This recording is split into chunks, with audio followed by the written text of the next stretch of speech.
Apakah semua orang yang puasa bisa mendapatkan 4 kemuliaan tadi atau tidak? Ini poinnya. 4 itu kalau digabungkan jadi takwa namanya. Singkatnya, apakah semua orang puasa pasti bertakwa? Ya, tanya-tanyakan Al-Quran. Apa jawaban Allah di Al-Quran? Dijawab langsung di ayat Siyam. Al-Baqarah ayat 183. Ya ayyuhalladzina amanu kutiba alaikumus kama kutiba alal ladzina min la'allakum. Nah, kalimat tattaqun itu diawali dengan kata la'allakum. La'alla itu namanya harfu taraji. Saya ulang ya, di ilmu nahwu la'alla disebut harfu taraji. Al-Imam As-Suyuti berkomentar begini. Setiap ada satu harapan, keinginan besar yang ingin dicapai, tapi diawali dengan kata la'alla atau la'allakum, ini menunjukkan bahwa harapan itu tidak mungkin bisa dicapai kecuali dengan kesungguhan, keseriusan. Jadi ketika Allah menutup kalimat puasa, ayat puasa dengan kata la'allakum, seakan memberi kesan tidak semua orang puasa akan mendapatkan kenaikan takwa dan jaminan 4 kemuliaan tadi kecuali orang yang serius puasanya, orang yang sungguh-sungguh puasanya. Karena itulah untuk menunjukkan kesungguhan itu, bagian terakhir kita, Nabi memberikan 3 amalan utama. Saya akan bacakan dengan cepat 3 amalan utama yang dikuatkan oleh beliau kepada para sahabat sebelum tiba Ramadan dan sampai sekarang menjadi kurikulum Ramadan Nabi. Jadi kalau ibu bapak ingin mengeluarkan kurikulum Ramadan Nabi, nanti bikin agenda saat Ramadan ya, supaya nggak pusing nanti kalau masuk hari pertama apa yang dikerjakan, hari kedua apa yang dikerjakan, subuh apa, siang apa, sore apa. Cuman nanti saya berikan 3 yang pokok ini. Ada 3. 1, meningkatkan sholat. Saya ulang ya, meningkatkan apa? Salat. Kalau meningkat secara singkatnya berarti bertambah dari yang sekedar fardu, tambah dengan apa? Sunnah. Maka dari sekarang keluarkan semua jenis sholat-sholat sunnah. Keluarkan dari sekarang apa saja, siang dan malamnya. Yang rawatib ada berapa rawatib? Rawatib 12. Ya, rawatib itu yang melekat dengan sholat fardu dan menentukan untuk memperbaiki sholat fardu.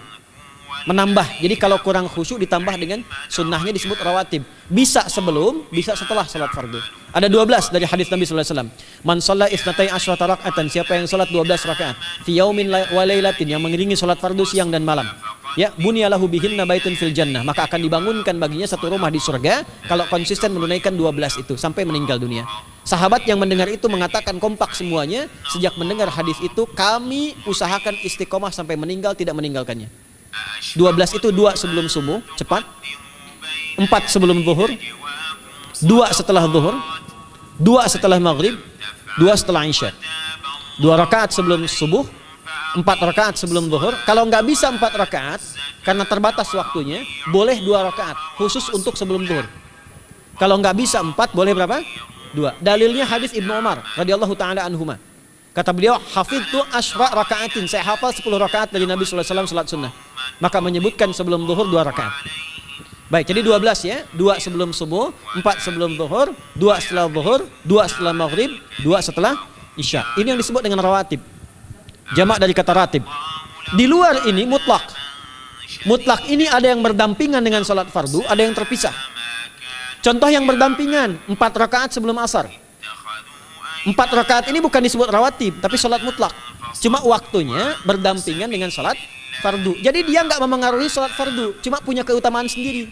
Apa keutamaannya? Hadis Ibnu Umar radhiyallahu taala anhuma, ketika beliau menyampaikan qala Nabi sallallahu alaihi wasallam rahimallahu ra'an shalla qabla al-asri arba'an. Allah akan menambahkan rahmat pada orang yang terbiasa salat 4 rakaat sunnah sebelum salat asar. Jelas ya? Baik. Kemudian apalagi setelah itu? Salat di antara 2 adzan dan 2 adzan ini, adzan dan iqamah. Ya, di antara adzan dan iqamah. Tahiyatul masjid. Apalagi misalnya salat duha. Duha dibagi 3. Awal duha itu kurang lebih 1,5 jam setelah salat subuh. Subuh sekarang misal 4:30, maka jam 6 muncul awal duha. Namanya syuruk. Saya ulang, salat apa namanya? Syuruk itu salat awal duha. Jumlah rakaatnya 2 rakaat. Man sallal ghadata fil jama'ati thumma yaqudu yadhkurullah subhanahu wa ta'ala fa yusalli rak'ataini fakana alaihi ka ajri umratin wa hajjin, ya ka ajri ummatin wa hajjin tamatan. Siapa yang salat subuh 2 rakaat dengan berjamaah, ya, dan umumnya kalau berjamaah bisa ke masjid di masjid. Kalau tak mampu ke masjid, tunaikan di rumahnya. Setelah itu tidak beranjak dulu, dia duduk untuk berzikir kepada Allah. Zikir itu bisa baca Quran. Quran surah 15 ayat 9 itu Quran disebut dengan zikir.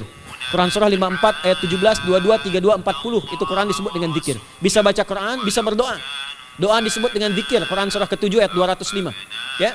Bisa dengan apa lagi? Bertafakur, ya, mengaji, ta'lim, itu disebut dengan zikir. Ali Imran ayat 190 191. Alladzina yadhkuruna Allaha qiyaman wa qu'udan wa 'ala junubihim wa yatafakkaruna fi khalqis samawati wal ard, ya, disebut dengan zikir. Bisa bertasbih. Zikir pagi petang, kalimat-kalimat thayyibah ada itu di Quran surah ke-4 ayat 103. Jadi habis salat subuh zikir dulu. Doa dulu, zikir dulu, belajar dulu, tafsir dulu. Setelah itu muncul syuruk. Perjalanannya disebut isyraq, melewati masyrik, 1 tombak bayangan, dia sholat 2 rakaat, itu pahala sholatnya senilai haji dan umrah. Sempurna. Bukan sudah haji, bukan. Mau kemana? Ibu mau haji dulu? Tidak. Ya, hajinya nanti, bulan Dzulhijjah. Tapi senilai haji dan umrah, itu 2 rakaat. Awal duha disebut apa? Syuruk. Pertengahan duha, sekitar jam 9, jam 10. Jumlahnya 2 sampai 4 rakaat. Ya, 2 sampai 4 rakaat. Apa fungsinya? 1, mengganti seluruh zikir yang ada dalam tubuh kita. Mata berzikir, telinga berzikir, lisan berzikir, bisa diganti dengan 2 rakaat duha. Itu waktunya pertengahan duha. Kurang lebih dari jam 8, 9, 10 lah, kurang lebih 3 jam itu, ya. Yang kedua, bisa menghambat atau menghentikan, menahan satu musibah umum. Misal ada kebanjiran nih atau macet nih. Orang-orang kena macet. Bapak yang biasa sholat duha pertengahan itu tiba-tiba ditolong oleh Allah, dibebaskan. Tiba-tiba ada orang datang, Pak lewat sini, di sana macet. Atau dibimbing ada kontraflow. Itu manfaatnya duha tuh. Yang pertengahan. Yang terakhir adalah akhir duha. Sekitar jam 10 sampai jam 11 menjelang ke zuhur. Ya, akhir duha itu jumlahnya dari 2 bisa 4 sampai 8 rakaat. Di antara manfaatnya bisa mempermudah datangnya rezeki dengan izin Allah Subhanahu wa taala ketika ikhtiar. Itu duha. Nanti ke malamnya silahkan tahajud, tingkatkan tarawihnya sampai ditutup dengan witir. Itu salat. 2 yang terakhir saya cepat. 2 yang terakhir adalah banyak berinteraksi dengan Al-Quran. Ada 3 caranya. 1, banyak membaca. Itu namanya qiraah. Silahkan Bapak Ibu siapkan dari sekarang. Targetnya khatam misalnya 1 kali. Berapa juz? 30 juz. Kalau mau gampang bagi 30. Berarti 1 hari berapa? 1 juz. Paling gampang lagi supaya nggak capek ngajinya, supaya nggak capek. Bagi 1 juz 5 waktu sholat. Contoh, juz pertama itu Al-Baqarah plus Al-Fatihah. Al-Fatihah saya nggak hitung lah karena sudah hafal ya. Al-Baqarah itu 141 ayat, juz pertama. Bagi 5, 28. Jadi setiap ketemu waktu sholat, bagi 2 lagi. 28 bagi 2 berapa? 14. Sebelum sholat baca 14 ayat, setelah sholat baca 14 ayat. Itu 14 ayat tuh paling-paling nggak nyampe 5 menit Bu, Pak. Kalau investasi 10 menit setiap waktu sholat, bagi 2 kita baca 14 ayat, itu insya Allah selesai Ramadan khatam Quran. Itu udah rumus. Ya, tidak cukup dengan amin. Siapkan dari sekarang. Siapkan. Ya. Ya. Kemudian mengkaji, kajian, tilawah. Itu tilawah tuh di hadis Muslim pahalanya banyak. Ya, majtama'a qaumun fi baitin min buyutillahi. Ya, kita ngajinya Quran hadis ya, biar ya, lebih kuat dalilnya. Majtama'a qaumun fi baitin min buyutillahi yatsluna kitaballahi wa yatadarasuna fima bainahum. Ya, siapa yang bisa tilawah Quran, ngaji, tafsir, keluarkan misalnya untuk Ramadan 10 hari saya pengen tahu Al-Fatihah. Itu ketika dilakukan punya 4 keutamaan. 1, ghasyiyatuhum rahmah. Selama ngaji rahmat Allah dibentangkan. Kalau pengen doa cepat dikabulkan, kalau istighfar diampuni. Yang kedua, awas, ini nazalat alaihimus sakinah, diberikan ketenangan dalam jiwa. Bapak Ibu pengen di rumah tangga nyari sakinah, isi dengan Quran di rumah. Amalan terakhir infak. Ya, hadisnya dari Ibnu Abbas, radhiyallahu taala anhuma, qala, ya, beliau mengatakan kana Nabi sallallahu alaihi wasallam ajwadan nas wa ajwadu ma yakunu fi Ramadan. Adalah Nabi sallallahu alaihi wasallam itu orang yang sangat luar biasa dermawan dan lembut. Dan bertambah dermawan lagi ketika tiba Ramadan. Apa yang dilakukan Nabi? Mensupport sahabat, siapapun yang punya anggaran untuk infak, disiapkan sebelum Ramadan. Jangan berpikir banyak Bu. Yang penting ada anggaran, 30.000 nggak ada masalah. Setiap hari 1.000, tidak harus uang, makanan. Pernah dengar hadis ini nggak? Siapa yang memfasilitasi bukaan orang puasa walaupun dengan sebiji kurma dan sehirup air, maka dia mendapatkan pahala seperti orang puasa itu tanpa dikurangi sedikit pun. Ada? Hadisnya sahih di At-Tirmidzi. Tapi bukan berarti nyari kurma ke Tanah Abang setiap hari satu. Terus minumnya satu sedotan aja ganti-ganti. Ya, maksudnya apa? Yang paling minimal kita bisa keluarkan. Itu pahalanya 700 kali lipat dikali 10. Paling standar. 700 kali itu standar biasa di hari ini. Dalilnya Al-Baqarah ayat 261 yang dibacakan Adinda tadi kita itu. Ramadan kali 10 lagi. Maka dari itu disiapkan dari sekarang untuk infak. Kalau kami di desa itu, ibu saya selalu kalau Ramadan itu RT-nya setiap rumah. Ini untuk bukaan hari ini rumah A, rumah B, rumah C. Bukaan besok rumah A, rumah B, rumah C. Boleh tuh di PWM Pak dipraktikkan. Ya, misalnya anggota persyarikatan siapa dikasih kesempatan.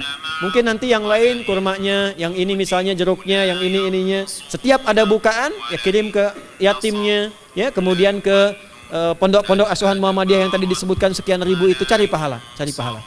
Ya, saya kira itu yang bisa saya sampaikan.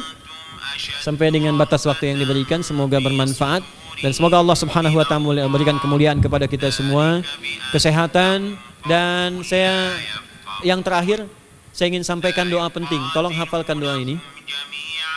Dan ini doa yang diajarkan Nabi menjelang Ramadan. Supaya mendapatkan kesehatan, kekuatan, keselamatan untuk beribadah saat Ramadan. Hadisnya di At-Tirmidzi nomor hadis 3254. Qala, langsung saja qala Nabi sallallahu alaihi wasallam. Allahumma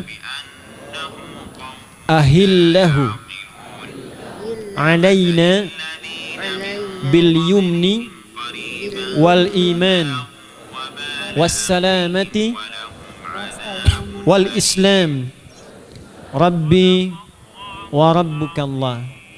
Nah, itu tolong nanti dihafalkan, tadi sudah direkam, dibimbing. Nanti ketika ditetapkan masuk awal Ramadan, bacakan itu. Ya Allah, anugerahkan awal Ramadan kepada kami dengan ketenangan, kedamaian, kekuatan iman, keselamatan, sehat, nggak sakit sampai selesai puasanya, diberikan kekuatan untuk ibadah dalam keislaman dan diikhlaskan hanya karena Allah Subhanahu wa taala. Subhanakallahumma wa bihamdika nasyhadu an la ilaha illa anta nastaghfiruka wa natubu ilaik wa akhiru da'wana alhamdulillahi rabbil alamin wal 'afu minkum fastabiqul khairat. Assalamualaikum warahmatullahi wabarakatuh.